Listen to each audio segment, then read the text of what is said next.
मनुष्य के शरीर का सबसे मजबूत टिश्यू कौन सा होता है? Cardiac tissue. उसी का बना हुआ है कौन? ह्यूमन का हार्ट। हार्ट नहीं, हार्ट। हार्ट मतलब होता है कोई डांट वोट दिया तो दुख लग गया, तो उसको क्या कहते हैं? हार्ट कहते हैं। इसको क्या पढ़ते हैं? हार्ट पढ़ते हैं। तो मनुष्य का हृदय किस टिश्यू का बना हुआ है? कार्डियक टिश्यू का। कार्डियक टिश्यू क्या है? ह्यूमन बॉडी का सबसे स्ट्रॉन्गेस्ट टिश्यू है, सबसे मजबूत टिश्यू है, ठीक है। उसके बाद पढ़े थे कि ह्यूमन हार्ट जो है वो पंप कितना करता है? पंपिंग रेट कितना है ह्यूमन हार्ट का?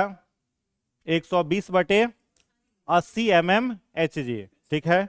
इसको करने में, ब्लड को एक बार पंप करने में ह्यूमन हार्ट टाइम कितना लेता है? 0.8 सेकेंड, ठीक है। तो 0.8 सेकेंड में समझ लो वो एक सर्कुलेशन अपना पूरा कर ले रहा है, यानी ब्लड के पंपिंग का रेट उसका कितना ज्यादा मजबूत है। अब इतना ज्यादा वो ब्लड को पंप कर रहा है, 0.8 सेकेंड में सिंगल सर्कुलेशन कर रहा है। अगर वो कार्डियक टिश्यू का नहीं बना हुआ रहता तो क्या हो जाता? हार्ट खराब हो जाता कि नहीं खराब होता? एक बैलून लीजिए, उसमें 10 बार हवा भरिए, उसको हवा निकालिए, 11वें 12वें बार में क्या हो जाएगा? फट जाएगा। उसका वाल्व जो होगा वो क्या हो जाएगा? कमजोर हो जाएगा। अब हार्ट सोचो 120 बटा 80 mmHg, वो भी 0.8 सेकेंड में कितना तेजी से ब्लड को वो फेंकता है, ब्लड को कितना तेजी से फेंकता है, उसके बाद भी वो खराब नहीं हो रहा है। हार्ट खराब होता है?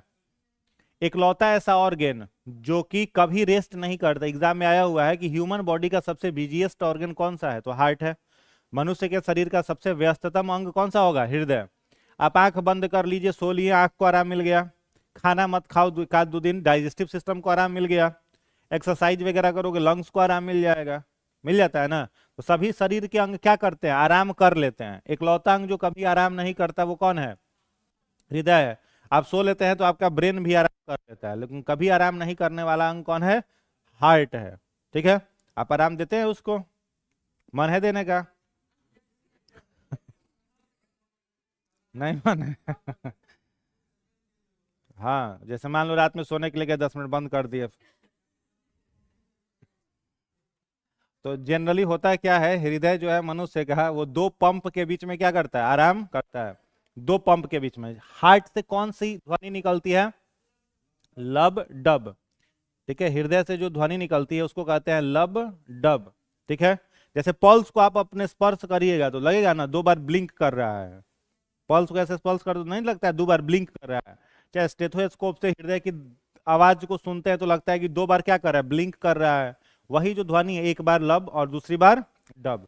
अब इसके बीच कोई टाइम है नहीं ऐसा, इस पे ऐसे छुए हुए हो तुम, इसके बीच में कहाँ कुछ आराम लग रहा है कि कितना जल्दी जल्दी कर रहा है? टाइम बच रहा है, माइक्रोन सेकेंड बचता होगा। उसी माइक्रोन सेकेंड में हृदय आराम कर लेता है।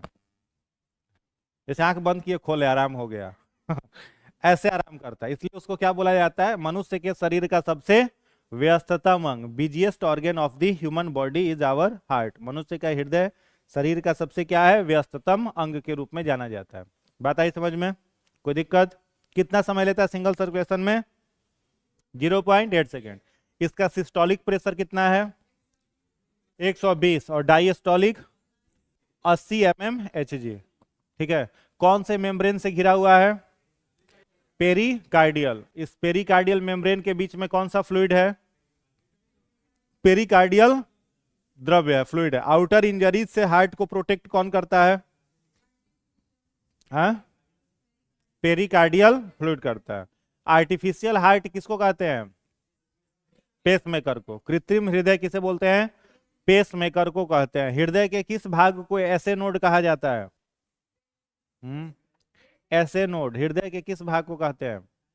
दायां अलिंद, ठीक है। दाएं अलिंद के ऊपर एक गांठ होती है, उसको क्या कहते हैं? पेसमेकर कहते हैं, ठीक है। फेफड़ों से शुद्ध रक्त हृदय में किसके द्वारा आता है? कौन सा डक्ट लेके आता है? फुफ्फुस सेरा, ठीक है। और हृदय से शुद्ध रक्त को शरीर के अंगों तक कौन लेके जाता है? धमनी, महाधमनी, ठीक है। कौन लेके जाता है? महाधमनी लेकर के जाता है। और शरीर के विभिन्न अंगों से अशुद्ध रक्त को हृदय में कौन लेके जाता है? महाशिरा। और अशुद्ध रक्त को फेफड़ों में कौन लेके जाता है? फुफ्फुस धमनी, ठीक है। याद रहेगा? कोई डाउट इसमें? क्लियर है? ठीक है। चलो इतना याद हो गया आप लोगों को। दाया अलिंद, ठीक है, ध्यान से सुनना, दाया अलिंद और दाया निलय, इसके बीच के वाल्व को क्या कहते हैं? दाहिना अलिंद और दाहिना निलय के बीच का वाल्व क्या कहलाता है? Tricuspid valve. और बायां अलिंद और बायां निलय के बीच का वाल्व बाइकस्पिड या फिर मैट्रियल। बाइकस्पिड वाल्व या मैट्रियल वाल्व। हृदय में कितने वाल्व होते हैं? 4। मानव के हृदय में कितने वाल्व? 4 वाल्व होते हैं। ठीक है। धमनी में कैसा रक्त बहता है? अशुद्ध। धमनी में कैसा रक्त? अशुद्ध। कंफर्म हो ना? हाँ, फुफ्फुस धमनी में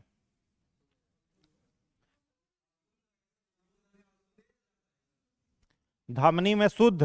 शुद्ध का मतलब O2 प्लस ब्लड। ये किसमें बहेगा? धमनी में। और इसी में धमनी के आगे अगर फुफ्फुस लग गया तो क्या हो जाएगा? CO2 plus blood. सिरा में कैसा रक्त बहेगा? अशुद्ध। सिरा में अशुद्ध और फुफ्फुस सिरा में शुद्ध। फुफ्फुस सिरा में शुद्ध बहेगा। ठीक है। मानव का फेफड़ा कौन से मेम्ब्रेन से घिरा रहता है? पल्मोनरी। जा, कहां जा? Pleural membrane. किससे घिरा रहता है? Pleural membrane. तो पूरा बढ़िया से जितना लिखा है उसको याद कर लीजिएगा। ठीक है, आगे बढ़े। हेडिंग बनाइएगा, मानव उत्सर्जन तंत्र।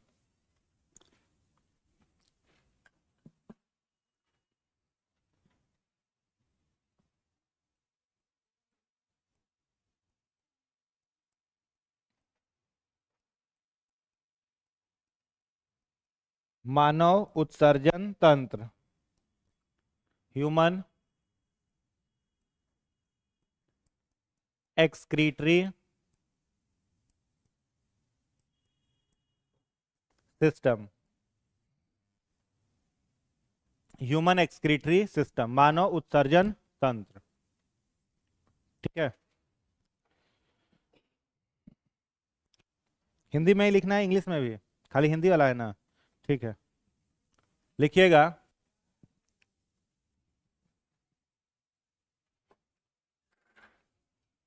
उपापचयी,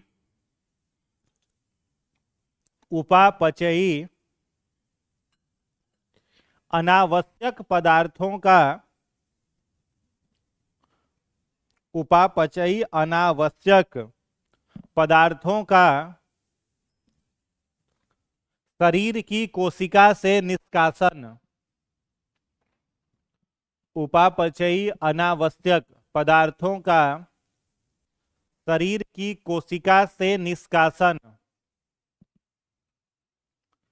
शरीर की कोशिका से निष्कासन उत्सर्जन कहलाता है। उत्सर्जन कहलाता है। बात आई समझ में?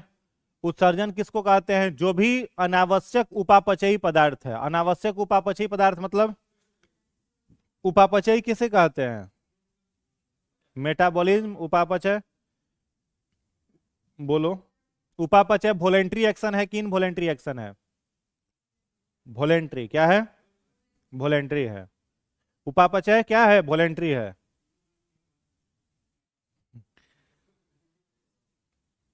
ऐच्छिक है कि अनैच्छिक है उपापचय? अनैच्छिक है। तो वॉलेंट्री कहां से कह रहे हैं? क्या है? इनवॉलेंट्री है। जैसे भोजन का पाचन क्या है? उपापचयी प्रक्रिया है। श्वसन क्या है? उपापचयी प्रक्रिया है। रक्त का परिसंचरण उपापचयी प्रक्रिया है। उत्सर्जन उपापचयी प्रक्रिया है। तो उपापचयी जो भी क्रियाएं होती हैं सब कैसा होता है? अनैच्छिक, इनवॉलेंट्री। उसे हम लोग नियंत्रित नहीं कर सकते हैं। बात आई समझ में? तो जैसे अब आपने भोजन का पाचन किया, आपके शरीर में छोटी आंत के भीतर भोजन का संपूर्ण पाचन हो गया। अब जब भोजन का संपूर्ण पाचन होगा तो उस भोजन से ग्लूकोज अवशोषित होकर के किसमें अवशोषित होगा? माइक्रोविलाई में। और विलाई में ग्लूकोज अवशोषित होकर कहां चला जाएगा? शरीर की कोशिकाओं में। किसके द्वारा जाएगा? रक्त के द्वारा। यानी ब्लड में क्या मिला? ग्लूकोज। एक ये याद रखना, अभी ब्लड में क्या मिला, ग्लूकोज। दूसरा, जब आप ब्रीदिंग करोगे, रेस्पिरेशन करोगे, तो आपके ब्लड में कौन कौन सा गैस मिलेगा, ऑक्सीजन और कार्बन डाइऑक्साइड। जब आप प्रोटीन रिच सप्लीमेंट खाते हो तो आपके ब्लड में क्या मिलता है, प्रोटीन। जब आप कार्बोहाइड्रेट खाते हो तो ब्लड में क्या मिलता है, कार्बोहाइड्रेट। जब आप वसा खाते हो तो आपके ब्लड में क्या मिलता है, वसा। जब आप सुक्रोज खाते हो तो ब्लड में क्या मिलता है, सुक्रोज। तो आपके रक्त में देखोगे कि ये सारी चीजें मिलती रहती हैं बार बार। जो आप कंज्यूम करते हो वो आपके कहां पर मिलता है, ब्लड में, और ब्लड ही उसे कहां पहुंचाता है, शरीर की कोशिकाओं में। तो आपके ब्लड में जब सारी ये मटेरियल मिल रहे हैं तो ब्लड में अशुद्धि आती होगी कि नहीं आती होगी, इंप्यूरिटी, गंदगी आएगा ना जी। रक्त में कभी प्रोटीन मिला, कभी कार्बोहाइड्रेट मिला, वाटर मिला, उसके अंदर ऑक्सीजन मिला, कार्बन डाइऑक्साइड मिला, तो ब्लड में गंदगी तो आती होगी, इंप्यूरिटीज। तो ब्लड से उस इंप्यूरिटीज को रिमूव करना, बाहर निकालना, क्या कहलाता है, उत्सर्जन कहलाता है। ठीक है। और ब्लड में वो अशुद्धि कैसे आती है, तो उपापचयी क्रिया के द्वारा आती है। उपापचयी क्रिया मतलब श्वसन किए तो रक्त में ये सब मिला, भोजन का पाचन किए तो ब्लड में प्रोटीन, कार्बोहाइड्रेट, वसा ये सब मिला, तो इन सबका रक्त से निष्कासन क्या कहलाएगा, उत्सर्जन। Removal of nitrogenous toxic waste from the body of individuals is called excretion. Clear है। बॉडी से एक्सक्रीटरी वेस्ट का, नाइट्रोजिनस वेस्ट को रिमूव करना क्या कहलाता है, उत्सर्जन कहलाता है। कोई दिक्कत नहीं। अगला पॉइंट लिखिएगा, विभिन्न जीवों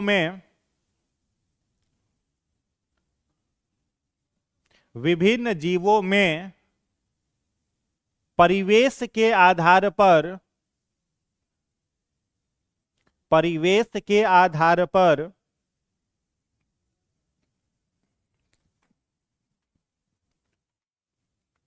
उत्सर्जी पदार्थ अलग अलग होते हैं। उत्सर्जी पदार्थ अलग अलग होते हैं, यानी अलग अलग जो जीव हैं उन सबों में उत्सर्जी पदार्थ क्या होगा, अलग अलग होगा, सेम नहीं होगा। ठीक है। जैसे अगर हम आपसे कहें कि फिश है, मछली, ठीक है, तो फिश के बॉडी में, अब फिश का जो परिवेश है और हम लोगों का परिवेश है, सेम है कि अलग है, अलग है। तो फिश जो होती है ना, इसके ब्लड में जो अशुद्धि रहती है वह अशुद्धि के रूप में क्या रहता है, अमोनिया। फिश के ब्लड में अशुद्धि क्या रहती है, अमोनिया। इसलिए मछलियों को क्या कहा जाता है, अमोनियोटेलिक। मछलियों को क्या कहोगे, अमोनियोटेलिक, क्योंकि वो अमोनिया अपने शरीर से एक्सक्रीट करती है। दूसरा, जितने सारे मैमल्स हैं, मैमल्स मतलब स्तनधारी जीव जो बच्चों को जन्म देते हैं, उनके रक्त में जो अशुद्धि होती है वो किस रूप में रहती है, यूरिया। इसलिए मैमल्स को क्या बोला जाता है, यूरियोटेलिक। और तीसरा में याद रखना, रेप्टाइल्स। रेप्टाइल्स मतलब सरीसृप जो रेंग के चलते हैं, प्लस एब्स, एब्स मतलब पक्षी, प्लस इंसेक्ट, कीट। इन सबके शरीर के अंदर जो अशुद्धि रहती है वो रहती है यूरिक एसिड। इसलिए इन जीवों को कहा जाता है यूरिकोटेलिक। ठीक है। तो शरीर में चूंकि इंप्यूरिटी वेस्ट जो होता है सब में अलग अलग होता है। मछली का परिवेश अलग है, मछली का भोजन अलग है ना, तो उसके रक्त में अशुद्धि जाएगी, वो अलग रहेगी। कीट में अशुद्धि उसके रक्त में अलग रहेगी, मैमल्स में अलग रहेगी, सब में ब्लड में इंप्यूरिटी अलग अलग होती है। उन इंप्यूरिटीज के आधार पर उनका नामकरण किया गया है। तो फिश को क्या कहेंगे, अमोनियोटेलिक। मैमल्स को क्या कहेंगे, यूरियोटेलिक। रेप्टाइल्स, बर्ड्स और इंसेक्ट, इनको क्या कहेंगे, यूरिकोटेलिक। बात आई समझ में। अब जैसे मान लो हम आपसे क्वेश्चन पूछे कि बताइए इनमें से ब्लू व्हेल, क्या पूछे, ब्लू व्हेल क्या है, अमोनियोटेलिक है, यूरियोटेलिक है, यूरिकोटेलिक है। ब्लू व्हेल क्या है, यूरियोटेलिक। ठीक है। ब्लू व्हेल क्या है, यूरियोटेलिक, क्योंकि वो क्या है, मैमल है, स्तनधारी है। इनमें डॉल्फिन क्या है, हाँ वो भी स्तनधारी है, तो किसमें आएगा, उन्हें देखना, बोर्डवा पर देख के बोलो किसमें आएगा, किसमें। मुफलर मुंह पर से हटाओ पहले, आधा तुम्हारा आवाज मुंह में रह जा रहा है, मुफलर से ढक। यूरियो। यू हाँ। कॉकरोच किस में आएगा?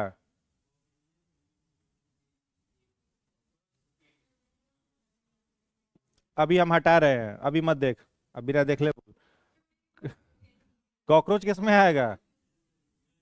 यूरिकोटेलिक। हाँ। लीच किस में आएगा? जोक।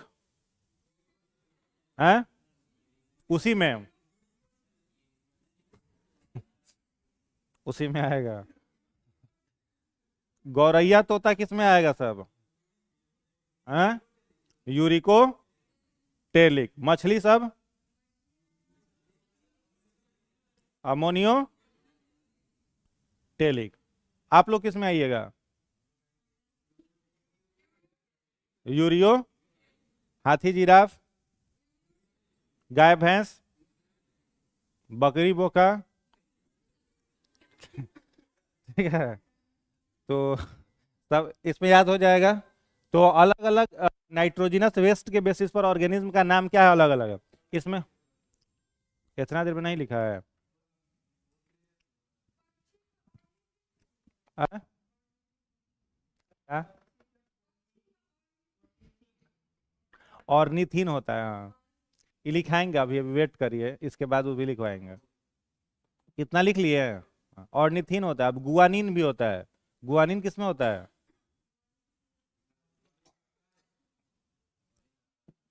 हाँ। हाँ, ये लिखाएंगे अभी। चलिए आगे बढ़ा जाए। नेक्स्ट पॉइंट देखिएगा। अब जैसे देखो, एक्सक्रीटरी वेस्ट, एक्सक्रीटरी ऑर्गेन जो है ना हम लोगों में, त्वचा भी हम लोगों का क्या है? एक्सक्रीटरी ऑर्गेन ही है।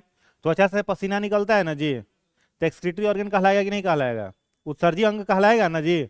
आंख से आंसू निकलता है, तो आंख से आंसू निकलता है कौन सी ग्रंथि से? लेक्राइमल ग्रंथि से।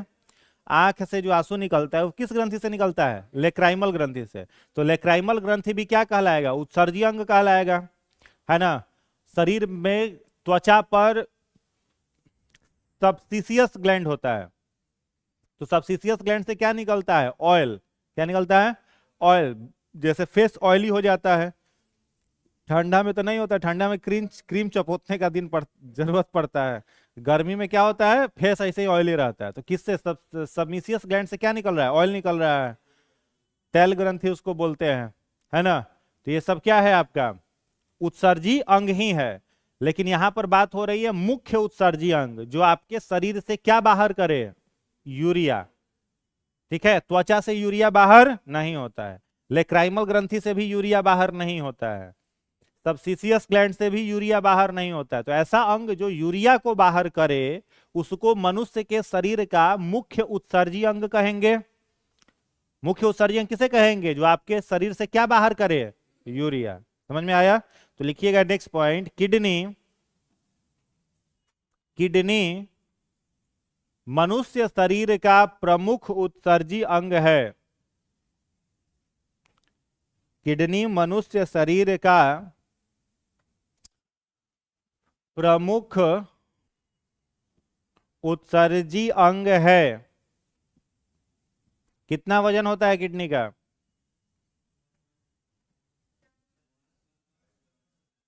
50 ग्राम। किडनी का वजन 150 किलो। हाँ, ठीक है। अगला पॉइंट लिखिएगा, मानव किडनी का औसतन भार, मानव किडनी का औसतन भार 150 ग्राम, 150 ग्राम होता है। ठीक है। किडनी का वजन कितना हो गया? 150 ग्राम। किडनी क्या है अपने पास? दो गो। क्या गो है? लीवर क्या गो है आपके पास? सबके पास एक ही है। ठीक है। क्या? भैरी औसतन भार में 140 से लेकर के 170 ग्राम तक किडनी का वजन होता है। 140 ग्राम से 170, इसलिए औसत में 150 ग्राम लिखा दिया है। ठीक है, ना दाहिने ना बाएं, स्ट्रेट फॉरवर्ड। ठीक है। तो औसतन भार कितना हो जाएगा? 150 ग्राम। किडनी, अगला पॉइंट लिखना है, किडनी के दो भाग हैं। किडनी के दो भाग हैं। किडनी के दो भाग हैं। पहला लिखिएगा कॉर्टेक्स, कॉर्टेक्स डैश दे करके लिखना, बाहरी भाग।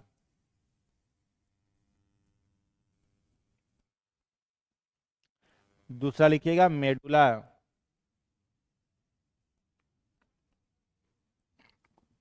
आंतरिक भाग।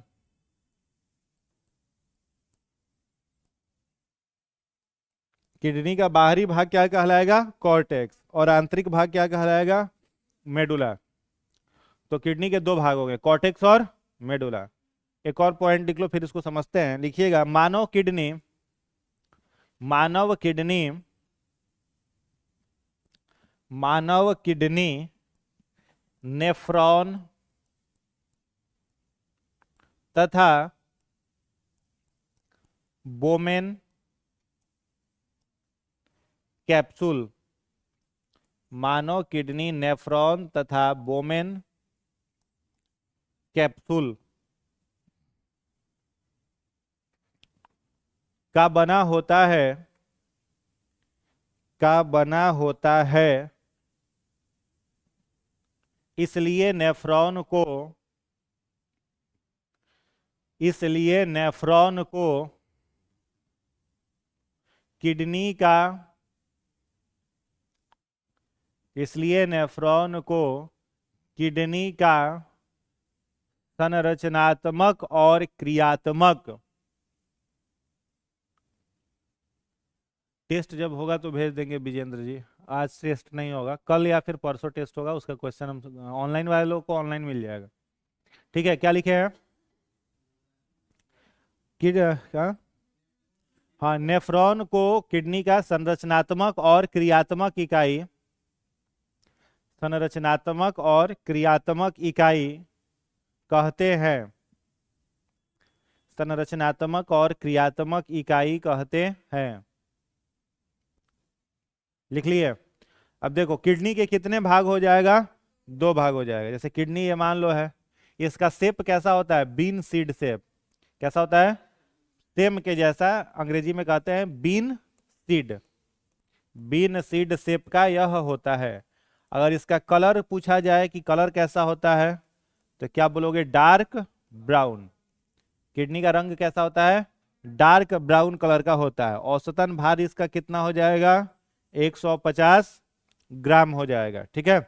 किडनी अगर पूछा जाए कि बना किस चीज से है, तो पूरा का पूरा किडनी हम लोग का बना है नेफ्रॉन से और बोमेन कैप्सूल से। तो जिससे जो अंग बनता है उस पार्ट को उसका संरचनात्मक और क्रियात्मक इकाई कहते हैं।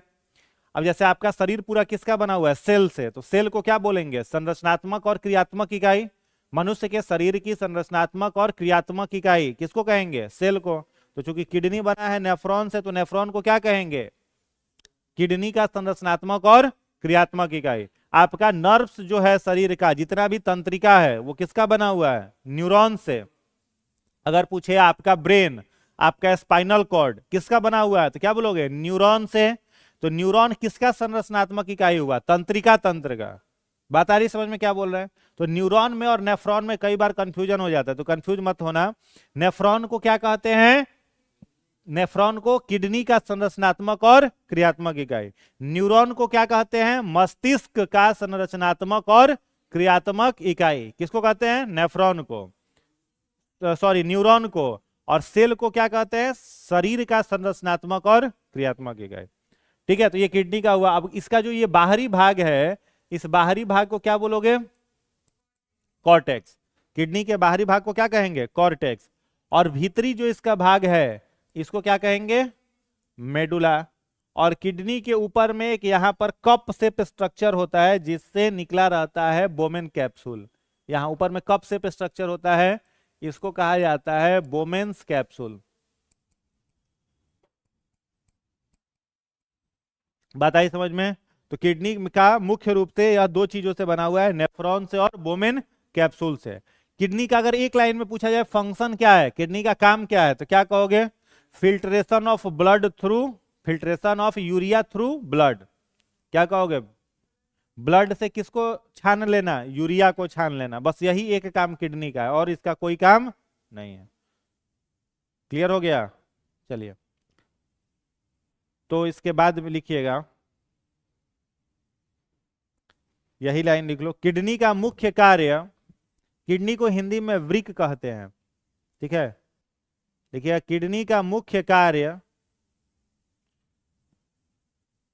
रक्त से यूरिया को, किडनी का मुख्य कार्य रक्त से यूरिया को छानना है। रक्त से यूरिया को छानना है।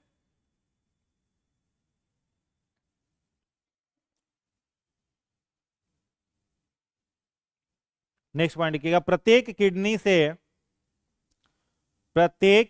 से एक एक नलिका,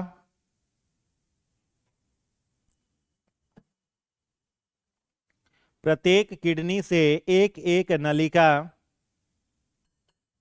निकलती है, एक एक नलिका निकलती है, जिसे जिसे यूरेटर, जिसे यूरेटर, एक एक नलिका निकलती है जिसे यूरेटर कहते हैं, यूरेटर कहते हैं। यह, कॉमा देके, यह यूरिनरी ब्लैडर में, यह यूरिनरी ब्लैडर में खुलता है, यूरिनरी ब्लैडर में खुलता है, तथा यह ब्लैडर, तथा यह ब्लैडर यूरेथ्रा, तथा यह ब्लैडर यूरेथ्रा, यूरेथ्रा द्वारा खुलता है, तथा यह ब्लैडर यूरेथ्रा द्वारा, यूरेथ्रा द्वारा खुलता है।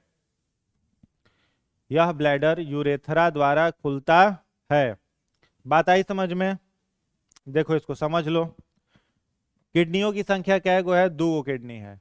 किस आकार का है? बीन सीड शेप, एकदम राजमा जैसा होता है ना कलर में और शेप में, किडनी कुछ उसी तरीके का है। कैसा है? राजमा के तरह का। कहां पर किडनी लोकेटेड होता है? किडनी कहां पर लोकेटेड होता है? पेल्विक रीजन ऑफ एब्डोमेन, ठीक है। एब्डोमेन माने पेट वाला हिस्सा, पेट वाले हिस्से के आगे नहीं है, कहां है? पीछे, यहां पर पेल्विक रीजन इसको कहते हैं। तो pelvic region of abdomen, abdomen के पिछले हिस्से में यह लोकेटेड है, स्थित है। ये किडनी किसी का खराब हो जाए, थोड़ा सा सावधानी अगर रखेगा तो जीवन अपना जी लेगा, कोई दिक्कत नहीं है। समझ में आया? वो किडनी से काम चल जाएगा, है? पूरा जीवन चल जाएगा। सावधानी, हमें वो शब्द लगा दिए इसमें। बकरा खा रहे हो, किडनी वो खराब है, दिक्कत हो जाएगा। यूरिया जितना ब्लड में आपका कम से कम मिक्स हो, किडनी पर लोड कम से कम पड़े, किडनी पर अगर लोड अधिक पड़ गया, ज्यादा उसको यूरिया छाड़ना पड़ रहा है, तब ना खराब हो रहा है। तो लोड उस पर कम रहे तो एक किडनी पर भी पूरा जीवन चल जाएगा। हाँ, कुछ और सावधानी रहता है, वजन नहीं आप ज्यादा उठा सकते हैं। किडनी अगर एगो रिमूव कर लिया जाएगा, निकाल लिया जाएगा, तो उस हिस्से से बहुत ज्यादा भार आप उठा नहीं सकते हैं। बहुत देर तक एक जगह बैठे नहीं रख सकते हैं। ट्रेवलिंग बहुत ज्यादा नहीं कर सकते हैं। एक्सरसाइज योगा बहुत ज्यादा नहीं कर सकते हैं। जिम नहीं कर सकते हैं। सावधानी कुछ रखना पड़ेगा, बाकी जीवन पूरा कट जाएगा। हाँ, सही बात है। तो सावधानी रखेंगे तो जीवन जो होगा चल जाएगा। अभी एक वीडियो हम देख रहे थे कल परसों में, उसमें एक था, कोई कॉमेडियन है, वो कह रहे थे कि एक्सरसाइज वगैरह करने से ऐसा नहीं कि जीवन बहुत ज्यादा बढ़ जाता है। उसमें उन्होंने कहा कि घोड़ा खूब दौड़ता है, घोड़ा दिन भर क्या करता है? दौड़ते रहता है। तो घोड़ा का जीवन अवधि क्या साल का है? 15 साल का है। अजगर दिन भर पड़ा रहता है तो 1000 साल जीता है। वो कॉमेडी के व्यू से कहे, वो एक चैनल में गए हुए थे, वहां बता रहे थे कि अजगर पड़ा रहता है तो 1000 साल जिंदा रहता है। हाँ, ललन टॉप पर गए थे। और घोड़ा दौड़ते रहता है तो 15 साल जीता है। तो ऐसा थोड़ा एक्सरसाइज करने से बच जाओगे बहुत दिन तक। भगवान जिसको जितना सांस दिया है उतना ही ना सांस ले सकता है जी। घर पर लोग कहता है, पंडित जी लोग भगवान जितना सांस दिया है उतना ही ले सकते हो, एक सांस भी ज्यादा एक्सरसाइज करोगे तो सांस जल्दी जल्दी लेना पड़ेगा तो सांस घटवे ना करेगा। किडनी कैगो है? 2 गो। किस कलर का है? ब्राउनिश कलर का है। अब ध्यान से इसको समझो, देखो दोनों किडनियों से एक एक डक्ट निकला हुआ है, दोनों किडनी से डक्ट माने नलिका, ठीक है, एक डक्ट निकला हुआ है, इस डक्ट को बोला जाता है यूरेटर। अभी लिखने मत लगना, समझो, इस डक्ट को क्या बोलेंगे? यूरेटर। अब ये जो यूरेटर है, दोनों को यूरेटर ही कहेंगे, यहां पर आ करके एक ब्लैडर में दोनों ओपन हो जाता है, ठीक है, यहां दोनों आया और दोनों आकर के एक ब्लैडर में ओपन हो गया। इस ब्लैडर को बोला जाएगा यूरिनरी ब्लैडर, यूरिनरी ब्लैडर बोला जाएगा। और ये जो यूरिनरी ब्लैडर है वो यहां पर ओपन है, इसको बोला जाएगा यूरेथरा। बताइए समझ में? तो तीनों ऑर्गन हो गए। किडनी से कौन सा डक्ट निकला? यूरेटर। यूरेटर किस में ओपन हुआ? यूरिनरी ब्लैडर में। और यूरिनरी ब्लैडर किससे ओपन है? यूरेथरा से ओपन है, ठीक है। अब इसको समझो ध्यान से। किडनी के भीतर जो होता है ना, ये पूरा का पूरा जो किडनी है, इसकी आंतरिक संरचना किस चीज की बनी हुई है? नेफ्रॉन की। यानी किडनी के अंदर पूरा का पूरा नेफ्रॉन है। नेफ्रॉन का काम क्या होता है? तो सिर्फ नेफ्रॉन का एक ही काम है, जब रक्त इसके अंदर आएगा तो उस रक्त से क्या छान लेना है? यूरिया। समझ में आया? अब होगा क्या कि आपके पूरे शरीर से अशुद्ध रक्त, इम्प्योर ब्लड कहां पर आता है? किडनी में। रक्त में, किडनी में क्या आया? Impure blood. इम्प्योर ब्लड का मतलब ब्लड प्लस CO2 नहीं, यहां यूरिया। CO2 रेस्पिरेटरी और सर्कुलेटरी में, यहां यूरिया। ब्लड के साथ क्या आया? यूरिया। कहां पर आया? किडनी में। समझ में आ रहा है? ब्लड के साथ यूरिया आया कहां? किडनी में। अब किडनी में जैसे ही ये ब्लड इंटर करेगा तो यहाँ जो नेफ्रॉन है पूरा का पूरा, ये नेफ्रॉन क्या काम करेगा? इस यूरिया को अपने अंदर छान करके जमा कर लेगा, एकत्रित कर लेगा, और शुद्ध रक्त को पूरे शरीर में यह क्या करेगा? सप्लाई कर देगा। यानी यूरिया जैसे ही छना गया, फिर शुद्ध रक्त कहां चला गया? शरीर में चला गया। तो ये जो इम्प्योर ब्लड है, मतलब ब्लड प्लस यूरिया है, ये इस डक्ट से आ रहा है। इस डक्ट को कहते हैं हम लोग रीनल आर्टरी। रीनल आर्टरी इसको कहा जाता है, रीनल धमनी कहा जाता है। और फिर शुद्ध रक्त को, ये क्या कैसा ब्लड है? बिना यूरिया का, वनली क्या है? ब्लड है। यह किसके द्वारा जा रहा है? रीनल वेन के द्वारा जा रहा है। याद रहेगा? तो अशुद्ध रक्त पूरी किडनी में, यानी यूरिया प्लस ब्लड किडनी में रहता है किससे? रीनल आर्टरी से।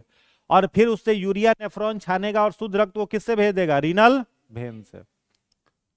इतना कोई दिक्कत नहीं। लेकिन यहां पर अभी आपने देखा कि यूरिया यहां पर जमा रह गया किडनी में। किडनी में क्या बचा रह गया? यूरिया। अब उस यूरिया को भी तो किडनी से बाहर निकालोगे कि छोड़ दोगे वहीं पर? बाहर निकालना पड़ेगा। अब एक हार्मोन है जो कि हम लोग का प्यूटिटरी ग्लैंड सेक्रीट करता है, नाम है उसका ADH। इसके बारे में अगले चैप्टर में पढ़ना है। इस हार्मोन को कहते हैं anti diuretic hormone. Anti diuretic hormone ADH, इसको सेक्रीट करता है हम लोगों का पीयूष ग्रंथि। प्यूटिटरी ग्लैंड इसको क्या करता है? स्रावित करता है। कहां पर है प्यूटिटरी ग्लैंड? यहां पर। मनुष्य के शरीर की दूसरी सबसे छोटी ग्रंथि है। दूसरी, पहली नहीं, पहली सबसे छोटी ग्रंथि पीनियल है। दूसरी सबसे छोटी ग्रंथि कौन सी है? पीयूष ग्रंथि। वजन इसका मात्र 0.6 ग्राम का होता है। समझ में आ रहा है? तो ये कौन सा हार्मोन निकाला पीयूष ग्रंथि? ADH। अब ये ADH हार्मोन की सहायता से किडनी क्या करेगा? आपके शरीर के भीतर जो पानी की मात्रा है उसको एब्जॉर्ब करेगा। जो आपने पानी पिया वो पानी, और आपका बड़ी आंत का कोलन जिस पानी को एब्जॉर्ब किया था वो पानी कौन किस में आएगा? किडनी में।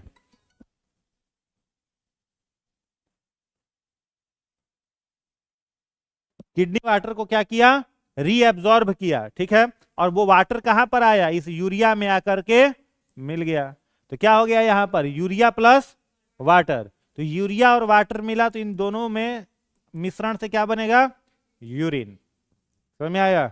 यूरिया जो होता है वो पानी में क्या होता है? घुलनशील। तो यह किस में बदल गया? यूरिन में। और फिर वो यूरिन जो है वो किसके द्वारा पास होगा? यूरेटर। जो यूरिन बना वो यूरिया किसके थ्रू पास होगा? यूरेटर के थ्रू पास होगा। और जब वो यूरेटर से पास होगा तो किस में आकर के जमा होगा? स्टोर होगा? यूरिनरी ब्लैडर में। और किसके थ्रू रिमूव हो जाएगा शरीर से? यूरेथ्रा। कोई डाउट तो बताइए, बना लीजिए इसको फटाफट।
एडीएच है, ये हार्मोन होता है, anti diuretic hormone, ADH hormone का पूरा नाम है, ठीक है। इसको स्रावित करता है प्यूटिटरी ग्लैंड, ठीक है। और जब प्यूटिटरी ग्लैंड इसको निकालेगा ना, तो इस हार्मोन का काम होता है reabsorption of water through kidney, kidney द्वारा जल का पुनर्अवशोषण। तो इस हार्मोन की सहायता से किडनी वाटर को क्या करेगा? एब्जॉर्ब करेगा। और जब वाटर को एब्जॉर्ब करेगा तभी ना इस वाटर में यूरिया मिलेगा। और जब वाटर में यूरिया मिल गया तो वो यूरिन बन गया। यूरिया जो होता है जल में घुलनशील होता है, और फिर वो इस यूरेटर के द्वारा बहते हुए कहाँ आ जाएगा? यूरिनरी ब्लैडर में। और फिर यूरिनरी ब्लैडर में मैक्सिमम 150 ml से 100 ml के बीच यूरिन क्या होता है? स्टोर होता है। और फिर उसके बाद यूरेथ्रा के थ्रू शरीर से रिमूव्ड हो जाता है। कोई दिक्कत इसमें नहीं ना? आगे बढ़ा जाए, चलिए नेक्स्ट पॉइंट लिखिएगा। इसके बाद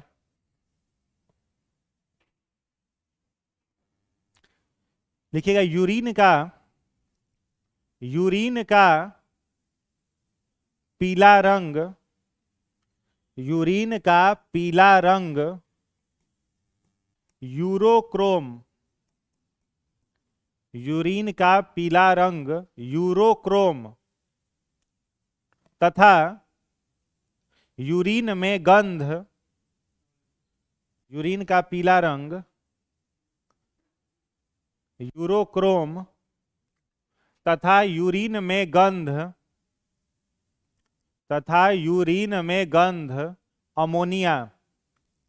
अमोनिया के कारण होती है, तथा यूरिन में गंध अमोनिया के कारण होती है। ठीक है, यूरिन का येलोविश कलर किसके कारण होता है?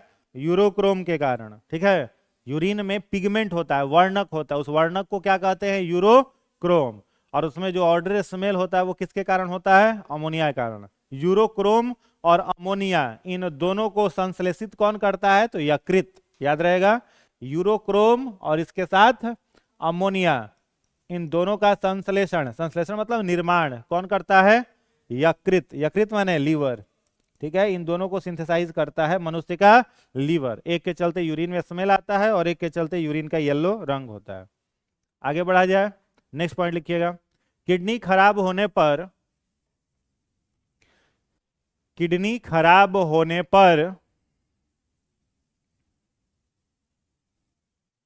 रोगी को डायलिसिस, किडनी खराब होने पर रोगी को डायलिसिस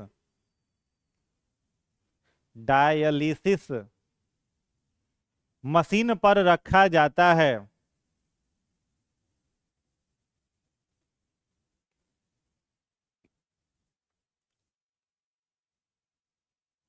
अगला पॉइंट, डायलिसिस मशीन द्वारा रक्त का शुद्धिकरण, डायलिसिस मशीन द्वारा रक्त का शुद्धिकरण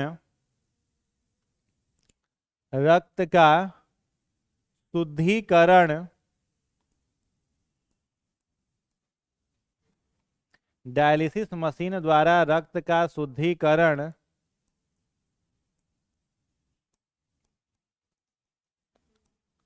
हीमोडायलिसिस, डायलिसिस मशीन द्वारा रक्त का शुद्धिकरण हीमोडायलिसिस कहलाता है।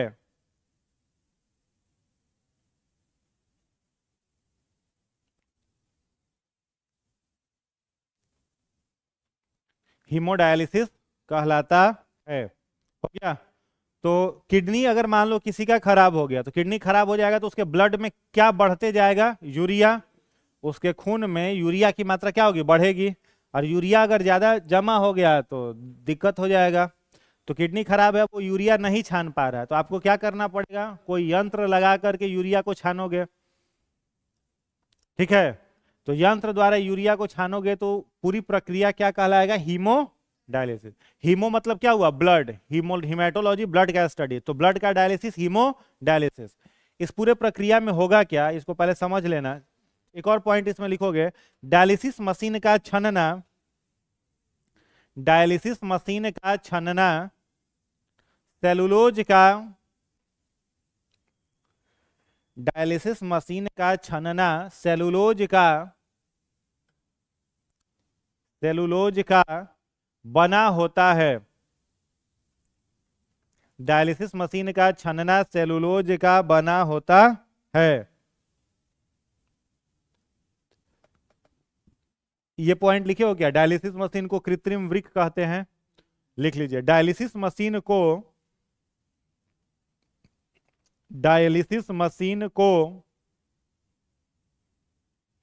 कृत्रिम वृक्क मतलब आर्टिफिशियल किडनी, कृत्रिम वृक्क कहते हैं।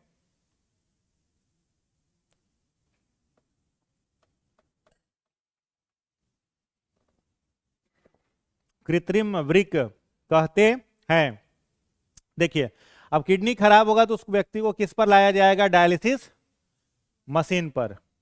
अब जो डायलिसिस मशीन होता है, आपके शरीर में रक्त को छानने के लिए तो नेफ्रॉन है, तो डायलिसिस मशीन में तो नेफ्रॉन लगाएंगे नहीं, तो नेफ्रॉन के जगह पर यहां पर किसका उपयोग किया जाता है? सेलुलोज का। सेलुलोज क्या होता है? प्लांट का सेल वाल। पौधा का सेल वाल किस चीज का बना होता है?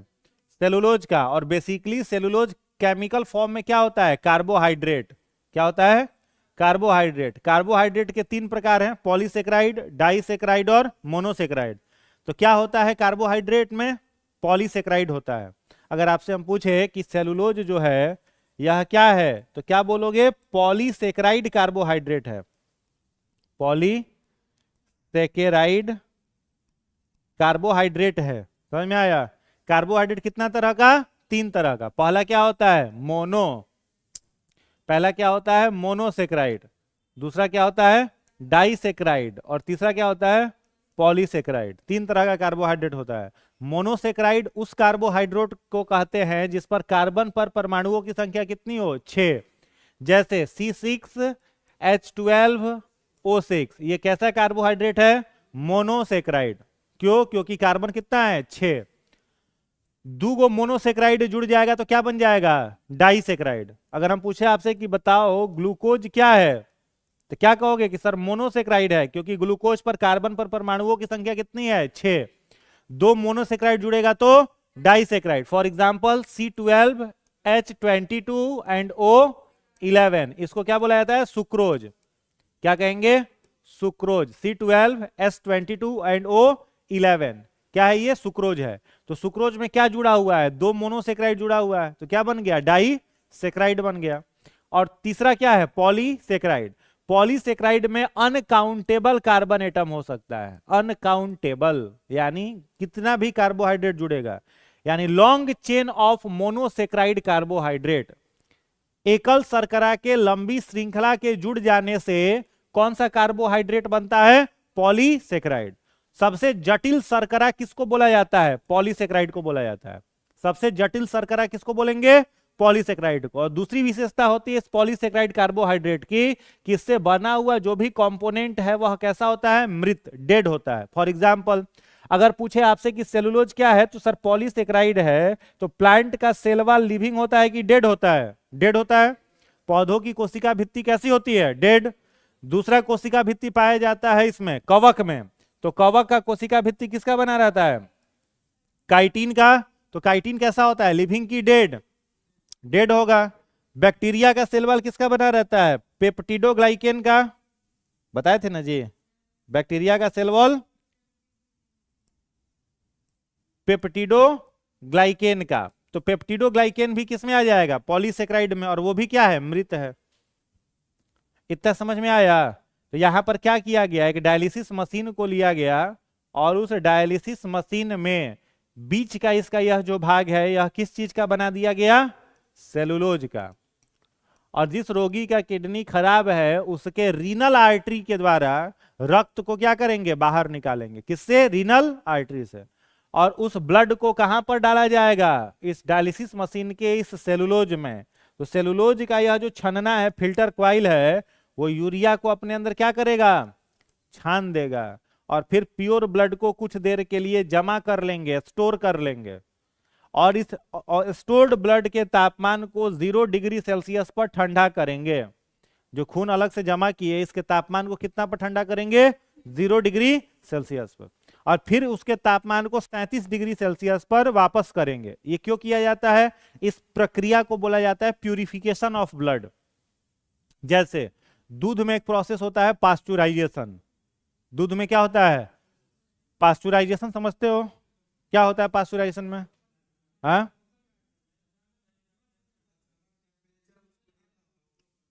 कितना टेम्परेचर? 72 नहीं 73। जैसे क्या किए हैं पास्चुराइजेशन में? दूध को लिया गया कंटेनर में, ठीक है, और इसके टेम्परेचर को कितना किया जाएगा? 73 डिग्री सेल्सियस। और ये 73 डिग्री सेल्सियस धीरे धीरे नहीं बढ़ाया जाता, एक ही बार उसके तापमान को 73 डिग्री कर देते हैं। समझ में आ रहा है? जैसे आप घर में गैस पर दूध गर्म कर रहे हैं तो उसका तापमान कैसे बढ़ता होगा? 1 डिग्री, 2 डिग्री, 3 डिग्री, 4 डिग्री। अब फिर 100 डिग्री जाएगा तो उसमें उबाल आता है। यहां पर 1 सेकेंड के भीतर 73 डिग्री दे दिया जाता है दूध को। तो इस दूध के अंदर अगर कोई भी जर्म्स है, कोई भी बैक्टीरिया वगैरह है, अचानक इस तापमान परिवर्तन के कारण वो क्या हो जाता है? खत्म हो जाता है। और फिर इस 73 डिग्री पर दूध को कितने देर के लिए रखेंगे? 15 मिनट। कितना रखेंगे? 15 मिनट। अगर 63 डिग्री पर किया जाता है तो 30 मिनट रखा जाता है। 63 डिग्री पर 30 मिनट और 73 डिग्री पर 15 मिनट। और फिर 15 मिनट के बाद इसके तापमान को सीधा 73 डिग्री से 1 सेकेंड के अंदर कितना कर देते हैं, 0 डिग्री।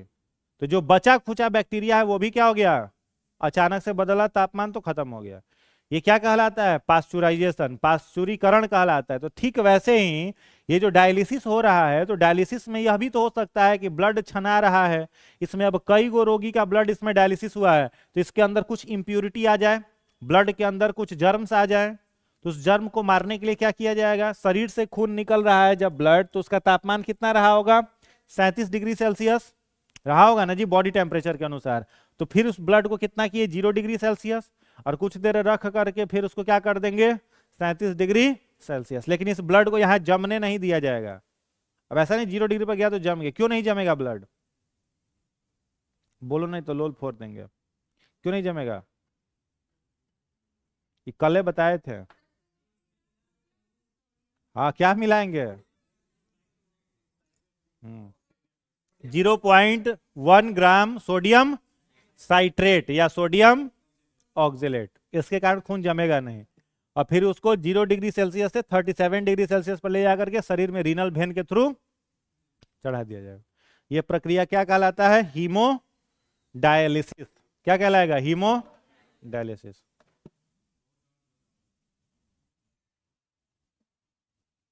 बहुत भयंकर दर्द होगा, छोटा मोटा दर्द होता है।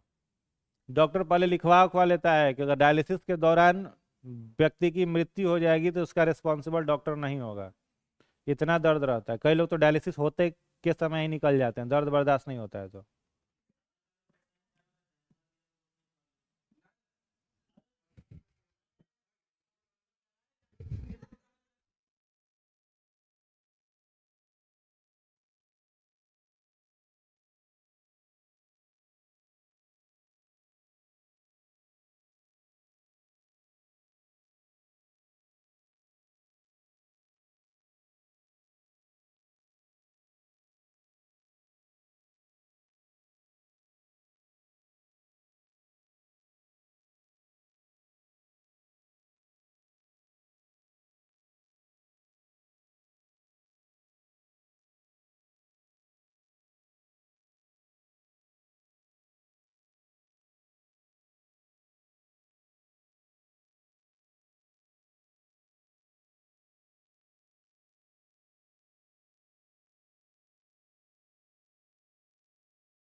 लिख लिए?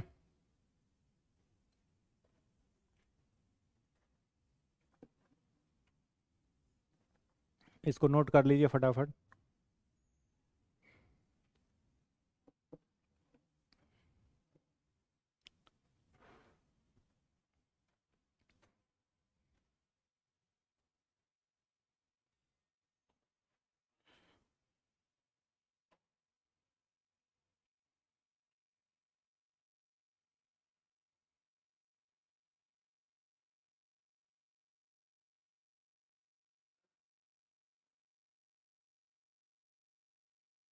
हो गया? देखिए इन जीवों में एक्सक्रीशन के लिए, जैसे आप में एक्सक्रीशन के लिए क्या पाया जा रहा है? आप में उत्सर्जन के लिए क्या है? किडनी। वैसे ही इन जीवों में उत्सर्जन करने के लिए ये जो अंग का नाम लिखा हुआ है यह सब है, ठीक है। अब जैसे लिखा हुआ है प्रोटोजोआ और पोरीफेरा। प्रोटोजोआ का मतलब समझ रहे हो क्या? प्रोटोजोआ का मीनिंग समझ रहे हो? प्रोटोजोआ में कौन आता है? जैसे अमीबा, पैरामीशियम, या फिर आपका प्लाज्मोडियम, या फिर आपका एंट अमीबा हिस्टोलाइटिका, या एंट अमीबा जिंजीबेरी। ये सब किस में आता है? प्रोटोजोआ में। जैसे मलेरिया किसी को हो गया तो मलेरिया किससे होता है? प्लाज्मोडियम नामक प्रोटोजोआ से। तो उन प्रोटोजोआ में और पोरीफेरा, पोरीफेरा ये आगे पढ़ना है एनिमल किंगडम। एक जीव है पोरीफेरा में, एक जीव आता है उसको क्या कहते हैं? स्पॉन्ज। क्या कहते हैं? स्पॉन्ज। ये कैसा जीव है? समुद्री जीव है, समुद्र में रहता है और इसके पूरे शरीर पर छिद्र पाए जाते हैं। तो मुख्य रूप से इसमें दो छिद्र होते हैं, एक बड़ा छिद्र और एक छोटा छिद्र। तो जो बड़ा छिद्र होता है उसको ऑस्टिया कहते हैं, OSTIA, ऑस्टिया। और जो छोटा छिद्र होता है उसको ऑस्कुलम कहते हैं। तो चूंकि इसके पूरे शरीर पर छिद्र होता है तो इसका शरीर गद्देदार होता है, मुलायम होता है, इसलिए इसको क्या बोला जाता है? स्पॉन्ज। तो इन दोनों जीवों में इनके शरीर का उत्सर्जी पदार्थ किस अंग से बाहर निकलेगा? त्वचा से, ठीक है, स्किन से। और स्किन से निकल रहा है तो कौन सी प्रक्रिया से निकलेगा? डिफ्यूजन। डिफ्यूजन को ही हिंदी में क्या बोला जाता है? विसरण। डिफ्यूजन को क्या कहेंगे हिंदी में? विसरण।